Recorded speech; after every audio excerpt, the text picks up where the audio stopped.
உரிமை களம் பார்வையாளர்கள் அனைவருக்கும் வணக்கம். இன்னைக்கான அரசியல் களத்துல எது சம்பந்தமாக விவாதிக்க போறோம் அப்படின்னா, திராவிட முன்னேற்ற கழகத்தினுடைய வாடகை வாய்கள் கதறுன்னு கதறிக்கு இருக்காங்க. அதாவது தமிழக வெற்றி கழகத்தினுடைய விஜய் அவர்கள் சம்பந்தமாக அண்ணன் திருமாவர்கள் ஒரு முக்கியமான ஸ்டேட்மெண்ட்டை சொல்லியிருக்காரு. சோ இந்த ஸ்டேட்மெண்ட்டை தமிழக வெற்றி கழகத்தை சார்ந்தவர்கள் சமூக வலைத்தளங்களை எடுத்து போட்டு பாருங்க, அண்ணன் திருமாவர்கள் எங்களை எப்படி சொல்லியிருக்காரு பாருங்க அப்படின்ற மாதிரி அந்த வீடியோவை வைரல் செய்து கொண்டிருக்கின்றார்கள். என்னடா அது, நாம ஒரு நரேட்டிவ் உருவாக்கி வச்சோம், அண்ணன் திருமாவளுடைய பிரதான எதிரியே அது விஜய் மட்டும்தான், இங்க இருக்கிற பிஜேபி கிடையாது, 24 மணி நேரமும் விஜய் மட்டும்தான் நம்ம பேசிக்கிட்டே இருக்கணும் அப்படின்ற மாதிரி ஒரு நரேட்டிவ் உருவாக்கி விட்டோம். ஆனா இவர் என்னன்னா ஒரே வார்த்தையில போட்டு உடச்சு விட்டாரு, அந்த நரேட்டிவை சிதைச்சு விட்டாரு அப்படின்ற மாதிரி திமுகவுடைய கொத்தடிமைகள் என்ன பண்றாங்கன்னா கதறுன்னு கதறி இருக்காங்க. சோ அந்த மேட்ரிக் என்ன, அதற்கு பின்னாடி இருக்க அரசியல் என்ன, அறிந்து கொள்வதற்கு பல்வேறு வகையான தரவுகள் இருக்கின்றது. அது என்னவென்று இந்த காணொலியில கொஞ்சம் டீட்டெயிலா பார்த்திடலாம். நண்பர் அனைவருக்கும் இளம்பெருவழுதியின் இனிய வணக்கம். நாங்க இப்படி வந்து பார்த்துட்டோம், இனி ஜென்மத்துக்கும் எங்களால துணிய முடியாது, அதனால நாங்க சண்டை போட போறோம். வீடியோக்குள்ள போறதுக்கு முன்னாடி நம்ம நேயர்கள்ட்ட ஒரு கேள்வி கேட்டுருவோம். உங்களுடைய பதில்களை நீங்க கமெண்ட் பாக்ஸ்ல கமெண்டா போடுறீங்க. அதாவது இந்த 2026 தேர்தலில் தமிழக வெற்றி கழகமும் விசிகாவும் ஒருபோதும் இணைய போவது கிடையாது. ரெண்டு பேருமே தேர்தலை அறிவிச்சிட்டாங்க. நான் தனியா போட்டி போட போறேன், நான் கூட்டணியில போட்டி போட போறேன் அப்படின்ற மாதிரி அறிவிச்சிட்டாங்க. ஒருவேளை இந்த 2026 தேர்தல்ல தமிழக வெற்றி கழகமும் விசிகாவும் இணைந்து இந்த தேர்தலை சந்திக்கிறாங்க அப்படின்னா இந்த தேர்தல் களம் எவ்வாறு இருக்கும் அப்படின்றத நீங்க உங்களுடைய பார்வையின் அடிப்படையில் கமெண்ட் பாக்ஸ்ல கமெண்டா போடுறீங்க. சரிங்களா? சரி, தமிழக வெற்றி கழகத்தினுடைய விஜய் சம்பந்தமாக அண்ணன் திருமாவர்கள் என்ன சொன்னாரு அப்படின்னா, ஒரு 2-3 நாட்களுக்கு முன்பாக ரங்கராஜ் பாண்டே அண்ணன் திருமாவர்களை பேட்டி எடுக்கிறாரு. அந்த பேட்டியில அண்ணன் திருமாவர்கள் பேசுகின்ற பொழுது ஒரு வாக்கியத்தை சொன்னாரு. அதாவது விஜய் அவர்கள் ஒரு புது வகையான லீடர்ஷிப், எப்படி விஜய் அவர்கள் ஒரு புது வகையான லீடர்ஷிப். சோ அவர் ஒரு நாட் கரப்டட் அப்படின்ற விஷயத்தை பதிவு பண்ணார். அவரு நாட் கரப்டட், அவர் நாட் கரப்டடாக இருந்த போதிலும் கூட இங்க இருக்கிற கூட்டணி கட்சியை சார்ந்தவர்கள் எதற்காக விஜயை நோக்கி அணிவகுக்கவில்லை அப்படின்னு சொல்லி அண்ணன் திருமாவர்கள் பேசுகின்றார். அவர் பேசுகின்ற பொழுதே இங்க இருக்கிற ரங்கராஜ் பாண்டே இடைமறிக்கின்றார். ஒருவேளை நீங்க விஜய் கூட போகாதனால மற்ற கட்சிகள் போகாம இருக்காங்களோ அப்படின்னு சொல்லி இடைமறிக்கின்றார். அதற்கு அண்ணன் திருமாவர்கள் இருக்கலாம் அப்படின்னு பதிவு பண்றாரு. இது மேலோட்டம் பாக்குறப்ப ஒரு சிம்பிளான ஸ்டேட்மெண்ட் மாதிரி இருக்கும். ஆனா இதுல பல அர்த்தங்களை உள்ளடக்கிய ஒரு ஸ்டேட்மெண்ட். அதான் மக்களே, தமிழ்நாட்டினுடைய அரசியல் களத்துல விடுதலை சிறுத்தை கட்சி எதற்காக கட்சி ஆரம்பிச்சாங்க?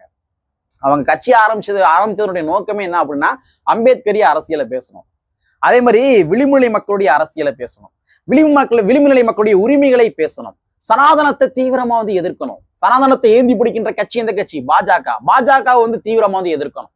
அதே மாதிரி இதர பின்ன மற்ற சனாதனம் சார்ந்த சிந்தனைகள் எல்லாத்தையுமே எதிர்க்கணும். சோ ஒட்டுமொத்தமா இங்க இருக்கிற விளிம்புநிலை மக்களுடைய உரிமை சார்ந்த அரசியலை பேசுவதற்காக தான் விடுதலை சிறுத்தை கட்சி தொடங்கப்பட்டது. ஆனா தமிழக வெற்றி கழகத்தினுடைய விஜய் அவர்களுடைய வருகைக்கு பின்பாக இங்க இருக்கிற திமுக வாடகை வாய்கள் என்ன விதமான நரேட்டிவ் உருவாக்குறாங்க?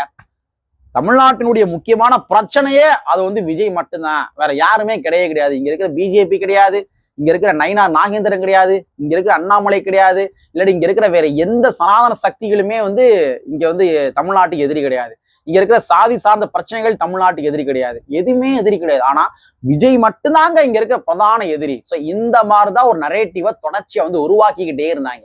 சோ இந்த நரேட்டிவ்களை அண்ணன் திருமாவர்கள் ஏதாச்சும் ஒரு ஸ்டேட்மெண்ட் விஜய் சம்பந்தமாக ஒரு அறம் சார்ந்து ஏதாச்சும் ஒரு கருத்துக்கள் சொல்லியிருந்தாலும் கூட இந்த திமுக வாடகை வாழ என்ன பண்ணுவாங்க தெரியுமா? விஜயை போட்டு பொளந்து விட்டாரு திருமா, விஜயை போட்டு வெளுத்து விட்டாரு திருமா, அணுவா சிதைச்சிட்டாரு திருமா, கொளுத்தி போட்டாரு, மிரட்டி போட்டாரு இப்படின்னு சொல்லி என்ன பண்ணுவாங்கன்னா, தமிழக வெற்றி கழகத்தினுடைய தொண்டர்களை புரோவோக் செய்யும் விதமாக அண்ணன் திருமாவர்கள் குறுக்க நிப்பாற்ற வேலையை இங்க இருக்கிற திமுக கொத்தடிமைகள் தொடர்ச்சியா பார்த்துக்கிட்டே இருந்தாங்க. சோ இதனால என்ன உருவாகும் அப்படின்னா, தமிழக வெற்றி விஜய் கட்சியை சார்ந்தவர்கள் இவங்க ட்ரிகர் பண்றது மூலமா அண்ணன் திருமாவர்கள் மீது வன்மத்தை கக்குவது, இவங்க வன்மத்தை கக்குவதன் மூலமாக விடுதலை சிறுத்தை கட்சிக்காரர்கள் என்ன பண்றாங்கன்னா பதிலுக்கு வன்மத்தை கக்குவது. அப்ப இவங்க ரெண்டையும் மோத விட்டுட்டு இங்க இருக்கிற திமுக என்ன பண்ணுவாங்க, சேஃப் ஹவுஸ்ல உட்காந்துக்குருவாங்க. இந்த பாலிடிக்ஸை தொடர்ச்சியாக இங்க இருக்கிற திமுக வாடகை வாய்கள் பார்த்து கொண்டே இருந்தார்கள். கரெக்டா திருவண்ணாமலை நினைக்கிறேன், திருவண்ணாமலையில விசிகாவுடைய அங்கீகார பெருவிழா நடந்துச்சு. அந்த அங்கீகார பெருவிழால அண்ணன் திருமாவர்கள் ஒரு முக்கியமான ஸ்டேட்மெண்ட் சொல்றாரு. அதாவது எந்த நடிகர் கட்சி தொடங்கினாலும் விசிகால இருந்து ஆட்கள் போயிடறாங்க அப்படின்ற மாதிரி ஒரு நரேட்டிவ் உருவாக்கப்படுகின்றது. விஜயகாந்த் அவர்களுடைய வருகையின் போதும் கூட விசிகாலம் தான் எல்லா தொண்டர்களுமே சாரையாக விஜயகாந்த் பக்கம் போனாங்க அப்படின்ற நரேட்டிவ் உருவாக்குனாங்க ஆனா இன்று விசிகா வந்து எந்த இடத்துல நிக்கிறோன்றத பாருங்க. அதனால விஜய் அவர்கள் கட்சி ஆரம்பித்தாலும் கூட விசிகால இருந்து தொண்டர்கள் ஒருபோதும் போக மாட்டாங்க அப்படின்ற ஒரு ஸ்டேட்மெண்ட் அந்த திருமாவளவன் பதிவு பண்ணாரு. உடனே இந்த திமுக வாடகை வாயில் என்ன பண்ணாங்க அப்படின்னா, தமிழக ஒட்டி கழகத்தை பொளந்து விட்டாரு, வெளுத்து விட்டாரு திருமா. அவர் வந்து என்னுடைய கட்சியில இருந்து ஆட்கள் போக மாட்டாங்கப்பா, ஏன்னா மக்களுக்காக நான் களமாறேன் அப்படின்றது அவருடைய கட்சியை பற்றி அவர் சொல்ல வேண்டிய கடமை அவருக்கு இருக்குது. ஆனா இதை வந்து ஒரு பெரிய அளவுல மிகைப்படுத்தி திமுக வாடகை வாய்கள் விஜய் அவர்களுக்கு எதிராக நிப்பாட்டுவதற்காக பயங்கரமான வார்த்தைகள்லாம் போட்டு ஒரு புரவக் பண்ணி விட்டாங்க. அப்பவே என்னன்னா ஒரு மிகப்பெரிய ஒரு வார் மாதிரி சமூக வலைத்தளங்கள போச்சு. அப்ப விசிகாவை சார்ந்த தொண்டர்களுடைய பிரதான இலக்கு என்பது அம்பேத்கரி அரசியல், எளிய மக்களுடைய விடுதலை சார்ந்த அரசியல். அப்ப அதை பேச விடாம விஜய குறுக்க நிப்பாட்டி இவங்களுடைய அரசியலை டைவர்ஷன் பண்ணுகின்ற வேலையை திமுக வாடகை வாய்கள் பார்த்துட்டே இருந்தாங்க. அப்ப இது எல்லாத்துக்குமே முற்றுப்புள்ளி வைக்கும் விதமாக தான் அண்ணன் திருமாவர்கள் இன்னைக்கு சொன்ன ஸ்டேட்மெண்ட் அமைந்திருக்கின்றது. விஜய் வந்து ஒரு ஃப்ரெஷர், கரெக்ட். விஜய் ஒரு புதுவையான லீடர்ஷிப், கரெக்ட். விஜய் நான் கரப்டட் அப்படின்ற விஷயத்தை நான் திருமாவர்கள் பதிவு செய்கின்றார். அப்ப அந்த மாதிரி அவர் பதிவு செய்கின்றார் என்றால் அப்ப விஜய் நான் கரப்டட் அப்படின்ற விஷயத்தை அண்ணன் திருமாவர்கள் அழுத்தம் திருத்தமாக பதிவு செய்கின்றார் என்றுதான் பொருள்படும். அப்ப இதைத்தான் வந்து விடுதலை சிறுத்தை தமிழக ஒட்டி கழகத்தை சார்ந்தவர்கள் சமூக வலைத்தளங்களை எடுத்து போட்டு அண்ணன் திருமாவர்கள் விஜய் அவர்களை நான் கரப்டன்னு சொல்லியிருக்காரு பாருங்க அப்படின்ற மாதிரி சமூக வலைத்தளங்களை எடுத்து போட்டு வைரல் பண்ணிக்கிறாங்க. ஸோ இதனாலதான் திமுக கொத்தடிமைகள் என்னடாது நாங்க ஒரு நரேட்டிவ் உருவாக்குறோம், இவங்க என்னடானா இவங்க திருமாவனுடைய வீடியோ எடுத்து போட்டு வைரல் பண்றாங்களே சரியில்லையே அப்படின்ற மாதிரி ஒரு கதற வேலையில தற்போது ஈடுபட்டு இருக்கின்றார்கள். சரிங்களா? இது ஒரு வகையான ஸ்டேட்மெண்ட். ஸோ அண்ணன் திருமாவர்கள் சொன்ன அந்த ஸ்டேட்மெண்ட்ல நம்ம இந்த பார்வையிலும் பார்க்கலாம். இன்னொரு பார்வை இருக்குது. அது என்ன பார்வை அப்படின்னா, எந்த கட்சிகளுமே விஜய் பக்கம் போகவில்லை என்று சொன்னோடனே ரங்கராஜ் பாண்டே இடைமறித்து என்ன சொல்றாரு, ஒருவேளை நீங்க போகாதனால இங்க இருக்க கட்சிகள் போகலையோ அப்படின்னு சொல்லி பதிவு பண்றாரு இல்லையா. உடனே அண்ணன் திருமாவர்கள் இருக்கலாம் சொல்றாருல, இருக்கலாம்ன்றது கிடையாது, அதான் உண்மை.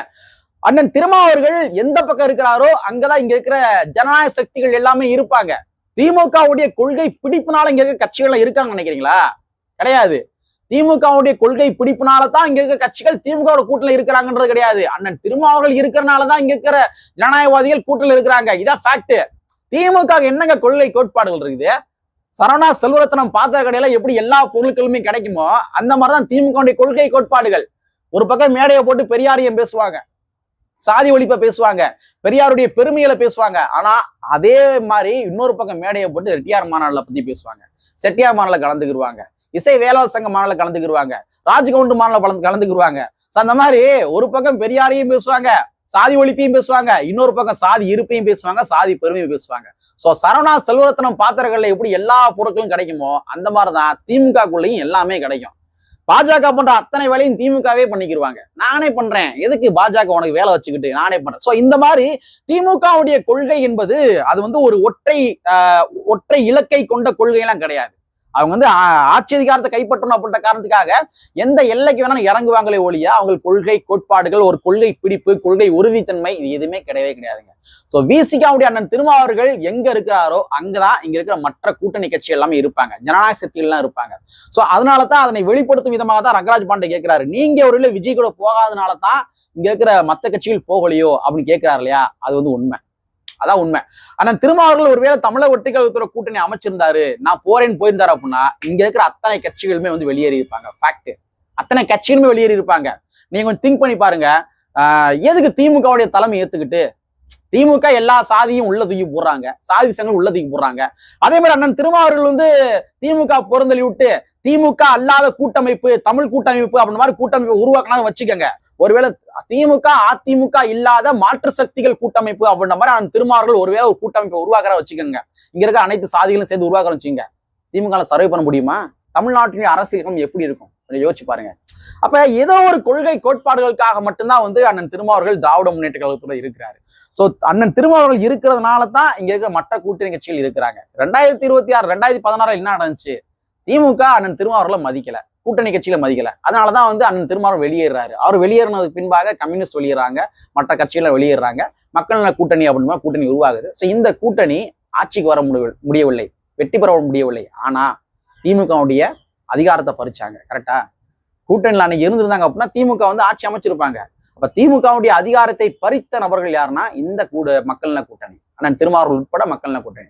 சரிங்களா? ஸோ அதனால ரங்கராஜ் பாண்டே அவர்கள் கேட்ட கேள்வியும் சரி, அண்ணன் திருமாவர்கள் வந்து இருக்கலாம் அப்படின்ற மாதிரி சொன்னதும் சரி, அது முழுக்க முழுக்க உண்மை. சரிங்களா? ஸோ 2026 தமிழக வெற்றி கழகமும் தமிழக வெற்றி கழகமும் இங்க இருக்க விடுதலை சிறுத்தை கட்சியும் கூட்டணி அமைக்க போவது கிடையாது. அது வந்து கண்கூட தெரிந்து விட்டது. மேபி அடுத்து வரும் காலங்கள்ல எது வேணுமானாலும் நடக்கலாம். சோ தமிழ்நாட்டினுடைய அரசியல் களத்துல எது வேண்டுமானாலும், எப்பொழுது வேண்டுமானாலும், எந்த நொடி பொழுது வேண்டுமானாலும் என்ன வேணாலும் நடக்கலாம். ஏன்னா வந்து எதுவுமே இறுதியானது கிடையாது, எதுவுமே நிலையானது ஒண்ணும் கிடையாது.